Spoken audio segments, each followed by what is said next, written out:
Welcome, everyone. Thank you for coming to tonight's forum on sea level rise and the future of Carlsbad's coast and lagoons. My name is Jason Haber. I work in the city manager's office, and I'll be moderating tonight's program. I want to start by recognizing our planning department and communications staff, our consultants and presenters tonight, as well as our partners at the San Diego Regional Climate Collaborative and the California Coastal Commission for helping organize tonight's program and for providing grant funding to help the city with our local coastal program update and sea level rise vulnerability assessment. I'd also like to acknowledge a few individuals in the room who are joining us tonight, including Carlsbad Mayor Matt Hall and several members of city boards and commissions. If you could stand and be recognized, I think we have representatives from the City Beach Preservation Committee and possibly our Planning Commission. Anybody? Okay. Thank you. Thank you for being here. So tonight's forum is the fourth in the Future of Cities series that the city has been putting on over the last year. Prior forums have focused on autonomous and connected vehicles, big data and the future of open government, and the future of energy. And they're presented in response to requests from our city council to get them informed on some of the emerging critical issues that are facing cities today and the future of Carlsbad. And so the city looks to our mission and community vision for driving our work. And sea level rise is directly connected and critically connected to several of the community core values that have been identified here. Our beach community character, open space in the natural environment, access to recreation, the local economy and tourism, public transportation and connectivity, sustainability, and community livability. So with that in mind, tonight's presentation has several parts to it. We're going to start with three presentations from experts in the field that are going to put sea level rise in the context of climate change and discuss how our coastline across the region is already being impacted and what we expect to see out into the future physically, as well as talking about some of the efforts and resources available throughout the county to address the issues of sea level rise. We'll hear from the city's consultants who are working on our local coastal program update and our sea level rise vulnerability assessment. We'll hear the results of their analysis. We'll talk about what's next in terms of the process for those reports and their approval, and some of the ideas for what we can do as a community to look at protecting property, public assets, and infrastructure, and protecting and providing public safety. We'll have a Q&A panel session with all of the presenters, and we'll have question cards around the room for you if you're interested in submitting a question. Please get your hand up and get the attention of one of our city staff members, and we'll make sure you get a card. And finally, we'll have staff and presenters available after the program to talk to you one-on-one and address any of the questions that you have related to the presentations or any of the displays as well. So with that, I want to thank you all for coming again and lead things off with introduction of our first speaker. And now I can't remember how to pronounce your last. Boudria. It's not an easy one. Dr. Michelle Boudria has been Department Chair of Environmental and Ocean Sciences at the University of San Diego since 2006, where he teaches courses in marine biology, biological oceanography, and coastal environmental science. Since 2010, Dr. Boudria has also been the principal investigator on two prestigious National Science Foundation grants dedicated to climate change education. Through the Climate Education Partners Project, he and other climate and social scientists, educators, policymakers, and community leaders are informing San Diego and the nation about the impacts of climate change and how we can work together to find creative solutions to maintain our quality of life for future generations. Thank you again for coming. Please welcome Dr. Boudria.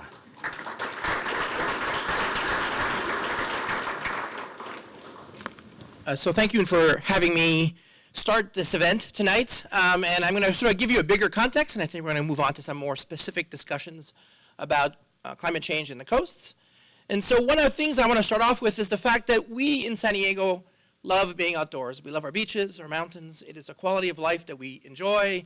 We enjoy the climate that we live in, and this is something that we are very tightly connected to, and I think why it's important for us to do the planning we're doing as we consider changes in our life.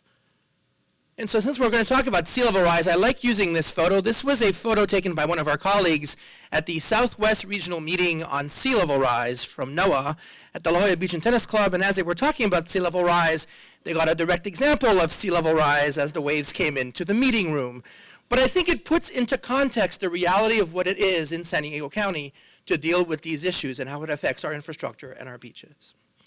In 2010, Climate Education Partners came together. It is a group that includes several generations of Scripps scientists who have been involved in this project, science and educators at the University of San Diego, social psychologists from Cal State San Marcos and UC San Francisco, San Diego Foundation as a community group, some policy experts and some communication experts to try to provide information both on the science and how people respond to the impacts of climate change so that our leaders, business leaders, elected officials, community leaders can make informed decisions and handle the impacts of climate change as we go from now to the near future.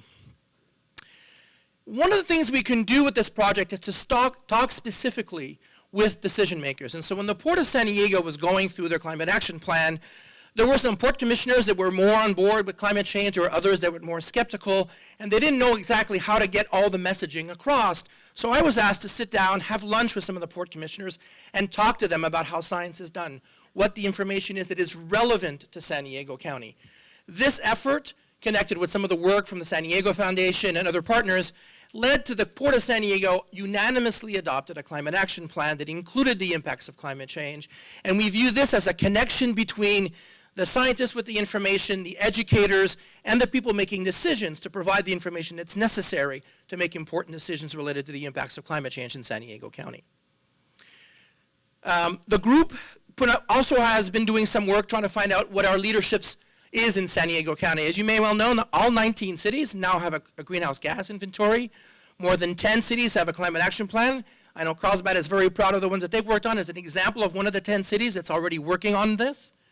The city of Chula Vista and the Port of San Diego have won national awards for the work that they've done in sustainability and climate action planning, giving our region something very important. Of course, USD and many other universities are working in this field, and the Climate Collaborative is part of a group that's working together and bringing people together from different perspectives, industry, academia, and government.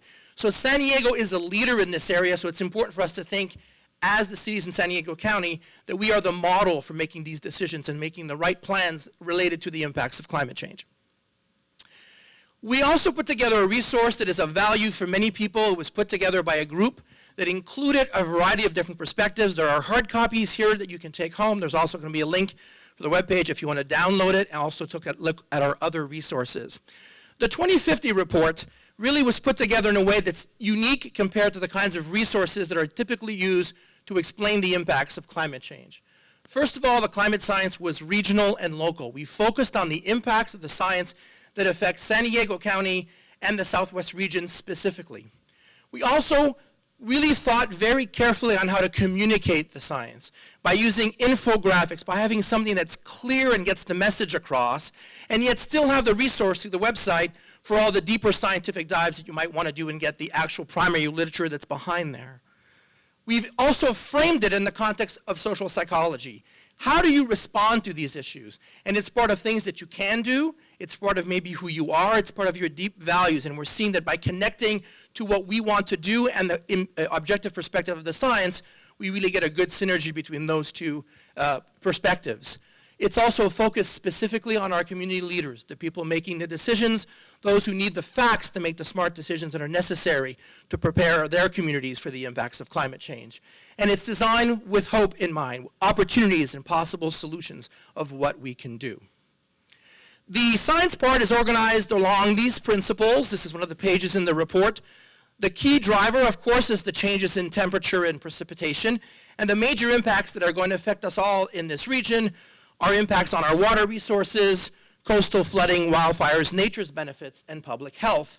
We've color-coded everything. The pages work that way. I even have a water bottle now that has all this on there. So we really try to get our messaging across to really help you think about all these major impacts. And I'm going to give you a couple of examples of the major impacts that are relevant to tonight's conversation.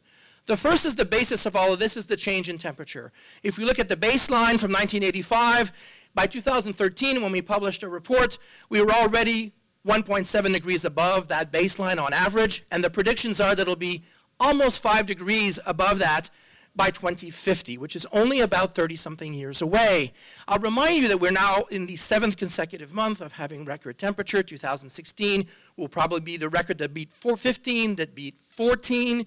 So we know this. I think you're aware, if you've lived there many years, you know our nights have changed. It's warmer at night, it's more humid, and so we're seeing already these impacts, and we expect this to continue. The temperature will also impact our rainfall patterns, and what the predictions show is we expect to have 16% less rain by 2050, so the drought will not be going away. But when it does rain, we may have 8% more floods. I'll remind you of the month of July, just not quite a year ago, when we had that weekend where we got almost 2 inches of rain, almost 4 inches in Ramona. To put that in perspective, those 2 inches were the equivalent of the 100 previous years combined. So those kinds of weird events may be occurring more frequently. From the coastal flooding perspective, it's really to think about it from a flooding perspective in combination of factors rather than just sea level rise in and of itself. We expect somewhere around 1 foot of sea level rise in the next 35 years or so, but if you add the impacts of winter storms, of high tides, and of El Nino, we expect to find that flooding will occur more frequently. Those 1 in 100-year floods may be occurring on a much higher frequency. We may get them more often.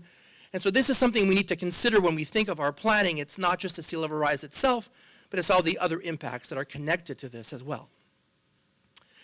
One of the things we also have been looking at are the economic impacts of all of this. These are 2 new reports that were primarily put together by our colleagues at the San Diego Foundation. With the presentation, these links can connect you directly to the report. You can go to the website as well.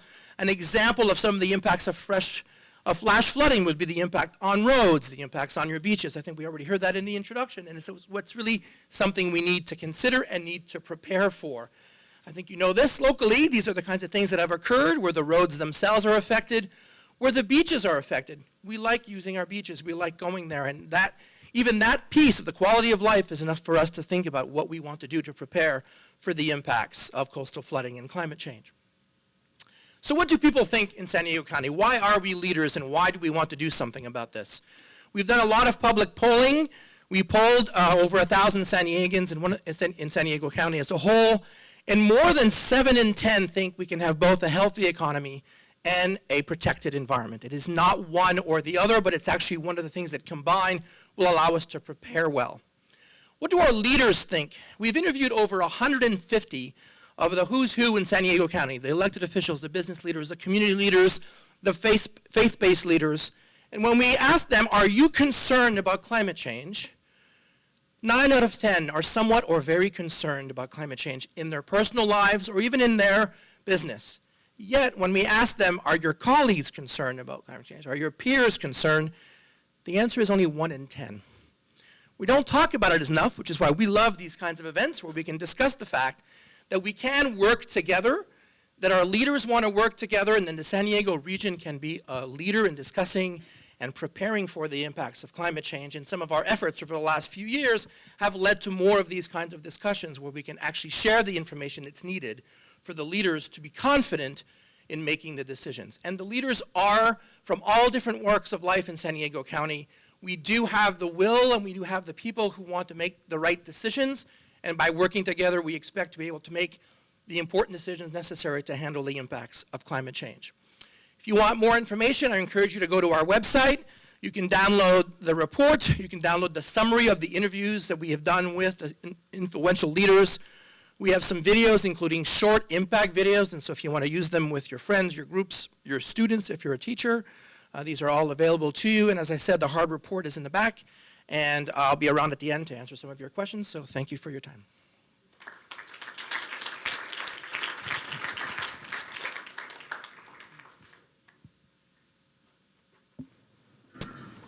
Thank you. Our next presenter is Dr. Sarah Giddings. She's a coastal physical oceanographer and assistant professor at Scripps Institution of Oceanography. She specializes in estuarine and coastal processes and is one of several Scripps researchers studying this latest El Nino season as a possible preview of climate conditions that may become more frequent in the future.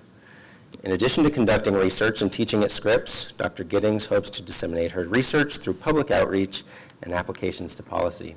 Please welcome Dr. Giddings. Thank you. So I'm going to dive a little bit more into the details of some of the impacts we might be expecting on our coastlines here. Michelle gave an excellent introduction as to sort of the bigger picture, and I'll touch on that briefly when I get started here. So this is very similar to a diagram that Michelle already showed, which is just to say that sea level rise is a combination. Sea level rise is a long-term trend that is happening globally, but the sea level that you see when you go to the beach is a combination of a variety of different things. So you have the long-term risk factors, which is the long-term sea level rise increasing over time, being the bottom. And then we have variability on top of that due to large-scale oceanographic features such as El Nino, which I'll talk about more. We have the range in tides. We have a large range in tides on our coastline here. And then we have extreme storms. And so when you're standing on the beach, the sea level that you experience at that moment in time is a combination of all of these factors. And so you have to always keep that in mind when we're thinking about impacts for our coastline and potential for coastal flooding. This is the projections from the IPCC report for sea level rise. This is observations. So we have already gone up 7 inches over the last century from a variety of different observational sources, and that rate is expected to increase. These predictions are actually, most scientists consider these conservative predictions, so you may expect that these may actually steepen quite significantly relative to what it looks like here. And you know, it was mentioned that we were using El Nino to try to study some of these impacts. And the reason for that is because El Nino brings about a heightened sea level that's about 20 centimeters on average, so 7-ish inches. And that background gives us sort of a window into the future, about 45 to 60 years in the future based on these predictions, potentially much closer in the future based on some of the more recent predictions. And one thing that Michelle pointed out is that the real risk here is the increased frequency of extreme events. So this is a rather complicated plot, but the blue bars are essentially showing you the frequency of return events of extreme sea level events. And so you have a much increased risk for large sea level events at the coastline. And we were using this winter's El Nino as a way to sort of study some of these impacts on our local coastlines because predictions for climate change are actually several things that we observed during El Nino.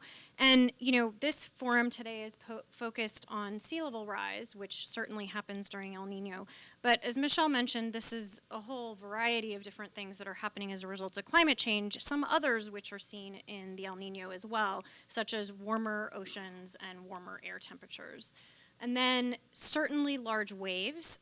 Anyone who's a surfer may have noticed that the waves this year were particularly large. And then the potential for flooding is not necessarily correlated with El Nino, but is definitely something that we expect to see with climate change. And we did have not a lot of precipitation this winter, but a couple major storms. So my particular research is looking at coastal impacts on our lagoons, our estuaries in these regions, estuaries and bays. And for me, that means looking from both directions. So we're talking a lot today about sea level rise on the ocean end, but we also have temperature changes on that end. We also have changes in water resources because of changes in precipitation, as well as changes in the choices we make as a society in terms of how we use our freshwater resources. So we have impacts to these regions from both sides. And we're using, like I said, El Nino to sort of look at these effects in more detail. And I'm going to briefly talk about impacts we've seen this winter on beaches, not so much on cliffs, and I'll spend most of my time on thinking about estuaries because that's my focus, but I can speak to any of these regions. This is a photograph from Torrey Pines this winter, and this was actually taken during a low tide, not a high tide, and the beach you can see is gone. This is entirely cobble. There's no sand left. So what we see during an El Nino is similar to what we expect to see with sea level rise, which is large erosion of our beaches. So our beaches are going to be disappearing. This is an example from Carlsbad where you saw massive erosion as well, and some of that led to this abnormal shape in the beach and this backshore flooding that sort of gets stuck there. We also see impacts in terms of infrastructure. Michelle showed the picture on the right. So, you know, something that you guys definitely saw here during this winter is things that you can expect to see more frequently moving into the future. So I mentioned estuaries. What about the estuaries? I'm going to show you some data from Los Penasquitos, which is in Del Mar, and then I'm going to show you some data that we literally just collected out of Agua Hedionda here in Carlsbad. And so this is the Highway 1 bridge, and that is looking southwards over the mouth of the lagoon. This is at a high tide. And then this is a low tide, a typical low tide. And I'm going to switch forward one slide, and I want you to really pay attention to the location of the channel here. And you can see that it moved significantly. This is a movement that occurred in one day, okay? So massive sand movements happen on the beach. They also happen inside of these estuary mouths. And they have drastic impacts on the circulation and the functionality of these ecosystems. So we have some measurements that are actually located inside of the ecosystem to try to understand this. And I'm going to step through this plot slowly because I know it's sort of a hard one to understand if you're not used to looking at them. We've got time along the bottom. And then the top on the plot, the dark blue line is the water surface. So you see it going up and down with the tides. So this is a location that's inside of the estuary. And then the colors are the velocity. So as the tide is going up, we have the red velocity, that is flow going into the lagoon. As the tide is going down, it's going out. So it's just going back and forth into and out of the lagoon with the tides as the tides are going up and down. This is totally to be expected. And then this bottom plot is a plot of the dissolved oxygen concentrations near the bottom of the estuary. Now, around December 11th, we had a major storm event that deposited a lot of sand into the estuary. So at the same time that you're losing sand on the beach, you're actually gaining sand inside of the estuary mouths. And what that does, in this case, it actually shut the estuary off, completely shut from the ocean. And you can see that the tidal back and forth flushing goes away. And when that happens, we undergo a process of eutrophication, which can happen very quickly. You can see here it happened in less than a week. So eutrophication is a process by which essentially algae in the upper layers of the water is layered because you have fresher water on the surface and denser water, ocean water on the bottom, sort of like oil and vinegar, and it's hard to mix those two. The algae on the top grow, and when they die, they sink, and the organisms on the bottom are like us. They consume oxygen as they're working through their metabolic processes. And so they are constantly consuming oxygen in the bottom, and there's no way for that oxygen to be replenished. So there's no mechanism to bring back the oxygen. And the oxygen values plummet. When they go beneath this red line, it means that organisms die. Organisms that rely on oxygen in the water column are going to be dying. And in fact, we saw lots of dead snails and fish and other organisms during this closure event. That particular plot was from 2014. These systems actually do close and open fairly regularly, although this year we saw pretty extreme events happen.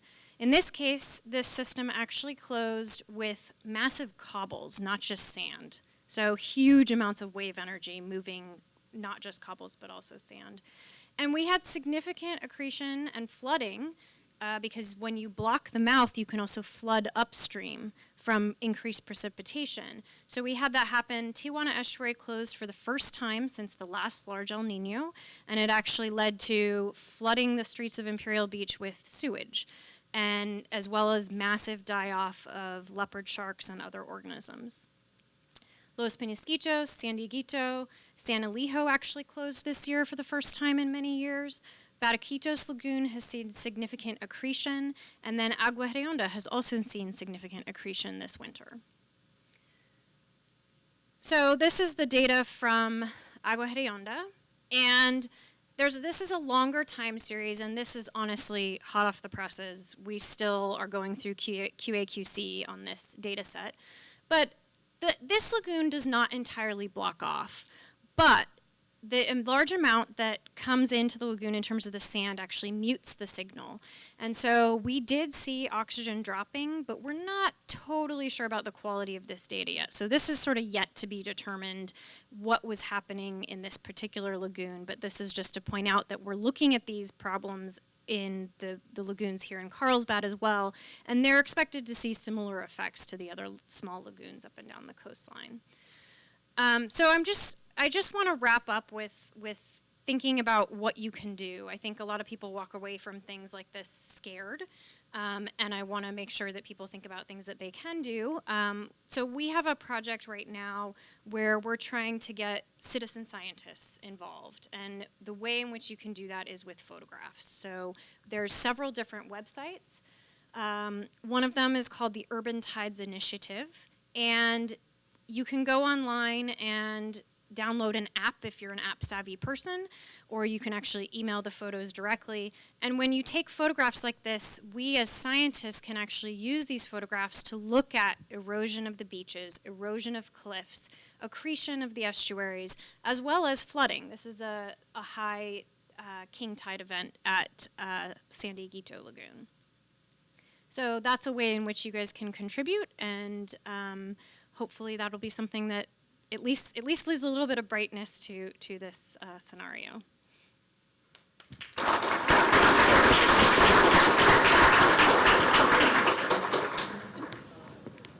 Thank you very much, Dr. Giddings. I feel like I just got a lot smarter about this and slightly terrified at the same time. And so to put us all at ease, Laura Engelman is here. She's been the manager of the San Diego Regional Climate Collaborative since October of 2013. Laura works directly with local agencies to support regional greenhouse gas mitigation and climate adaptation strategies through trainings, capacity building, and strategic initiatives. She's also the lead of a $700,000 federal grant-funded effort to help San Diego's coastal cities with coastal storm and sea level rise planning and mitigation strategies. Prior to joining the collaborative, Laura spent more than 7 years as a project manager for the state of California, working on coastal resiliency, climate change, renewable energy, and marine policy. Thank you for being here. Thank you, Jason. Great. Well, thank you, Ms. Giddings, for sharing with us all. It's really fascinating. I love seeing all of the actual data that's coming out of our neighborhoods, and I'm sure that you all, as well as I, saw a lot of different changes on our beaches and coasts this last year in terms of El Nino, so I appreciate you helping to translate that into sort of what we're seeing across the county. So I wanted to welcome you guys today. So part of my talk is really to talk a little bit about what Carlsbad is doing, but also how that fits into a larger context of what the entire region of San Diego County is looking at in terms of sea level rise and coastal flooding, and also what's happening kind of at the state and federal level, so that you guys know how your community kind of fits into the bigger picture. So just a brief introduction to what the Climate Collaborative, and I think I had some brochures over there on the end. We are a nonprofit organization. We essentially are created to provide these kind of technical services, information, education, and direct support to a lot of public agencies here in San Diego. And we're a team that is some staff from local governments, includes a number of folks from different universities, SDSU, Scripps, as well as the University of San Diego, the San Diego Foundation, several nonprofits. So we are really trying to use that culture that we have here in San Diego of working together. How do we all understand what's happening, and how do we all understand what we can do about it, and what one city might be doing that we might be able to leverage and use as an example for how we might be able to apply that in our own other cities. So the Climate Collaborative currently has 22 members. That includes 9 cities. I'm happy to say we're about 50% representation of the county right now. Also includes regional agencies, SANDAG, the county, the airport, the Port of San Diego, And then, as I mentioned, we also have the local foundation, the community foundation, as well as San Diego Gas and Electric is also a core partner. So this is I don't expect you to be able to read it, but this is a map to show you all of the different coastal flooding and sea level rise projects that are happening in San Diego right now. There are a ton of different efforts that are happening. There's a ton of money being invested in looking at this, and it is a real priority for our region. This is cities. This is folks like the Tijuana River Estuary. This also includes sea level rise impact assessments being done by the Department of Defense for Coronado Island and Camp Pendleton. So we see this as, Jason mentioned, this is a safety issue, looking at it from the lens of hazard mitigation, understanding what our FEMA, our big federal agencies are providing in terms of resources, understanding where the science is coming from, and really really working collaboratively to see what we can do as a region. So where Carlsbad kind of fits in is that at the state level, there has been a significant amount of investments in helping local communities like yours to really look at where there's areas of vulnerability and to start deciding how we might be able to better prepare for those. So the Coastal Commission provided several grants. They're in their round 3, just right now they've released their round 3 and are asking for proposals. And Carlsbad was in this most recent round, as well as the city of Del Mar, as well as the county of San Diego. And then in the year before, Solana Beach actually received a grant. So we have a lot of cities in this region where the state has given us a decent chunk of cash to really look at this, and they deem this a priority for you on the ground to really be able to take action and understand what's happening. Other state grants, Imperial Beach is just wrapping up their assessment and looking at coastal flooding, and we mentioned that. It came through from some other state money. And then San Diego Gas and Electric also received a very large grant from the California Energy Commission this year, and they're just starting that project and essentially looking at all of the natural gas and electricity infrastructure all across the county and how it will be vulnerable to sea level rise, as well as other climate change impacts such as extreme heat and these changes in rainfall storms that we talked about earlier.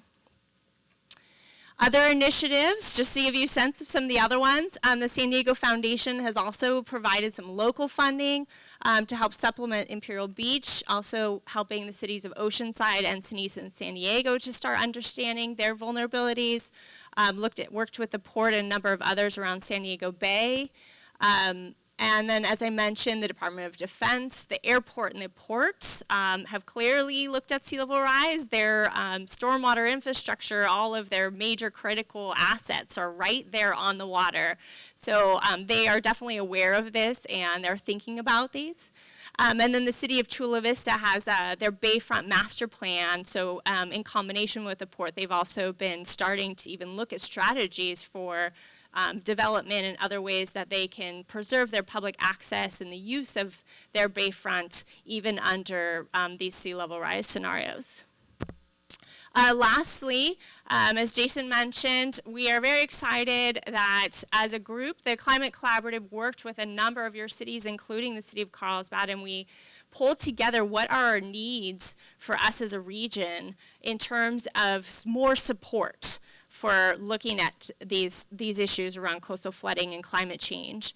And we applied for this grant, and we were the only West Coast proposal that was actually awarded out of 6 grants nationally.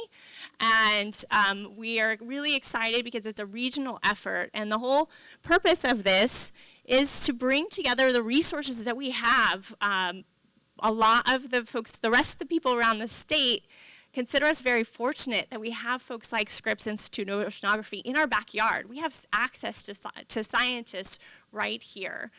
We have access to other premier universities like the Michelle that's doing this climate change education. So part of this grant is to really provide what I call the support backbone for what you guys are doing at the city level. There's a number of different pieces to this. One is a regional working group where I work with a number of the staff at the cities that are building these vulnerability assessments and helping them to really understand if the science that they're looking at is consistent with the science of their neighboring cities, is consistent with what Scripps thinks, was consistent with what SDG&E is coming up with, so that we all have some level of confidence that we're all moving forward in one direction together.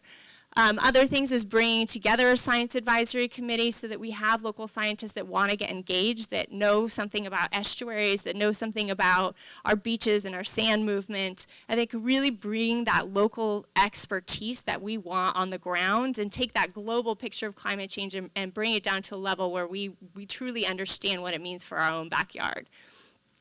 Other portions are that we're bringing in a team of economists and legal researchers, because when it comes to making decisions about what we do about sea level rise, there are some hard decisions to make. What are the costs? What's it going to cost our community? What is the cost comparison of doing one strategy versus another, replenishing a dune versus building up more seawalls versus protecting this infrastructure that might impact some of the beaches downstream? So we'll be looking at some of those questions, as well as what the legal implications are and what the laws and the permits will allow us to do.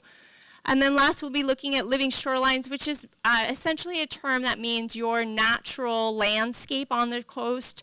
So our estuaries, our dunes, even oyster reefs offshore. How can we use those systems to help us buffer these heavy wave impacts or these big coastal storms that are happening? Can we build up those systems and really make them strong to sort of buffer some of our our standard infrastructure, our roads and our other buildings behind our communities behind them? And then lastly, outreach, which is why I'm here today. Part of my job is to really help you guys at the cities to communicate and feel like that you are part of this discussion and that we're not just moving forward, the train hasn't left the station, that coming out early and having discussions with you and understanding what you all think and hopefully engaging you in the process to decide what actions to take. A couple resources that I brought today. One is the coastal storm modeling, which you're going to hear next about in the presentation, the science essentially that was used to understand what was going to happen under sea level rise.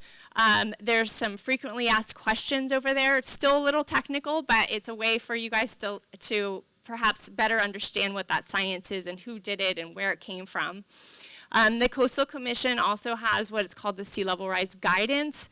It's a fairly hefty document, but in there's a really nice list of all sorts of options that the city can take.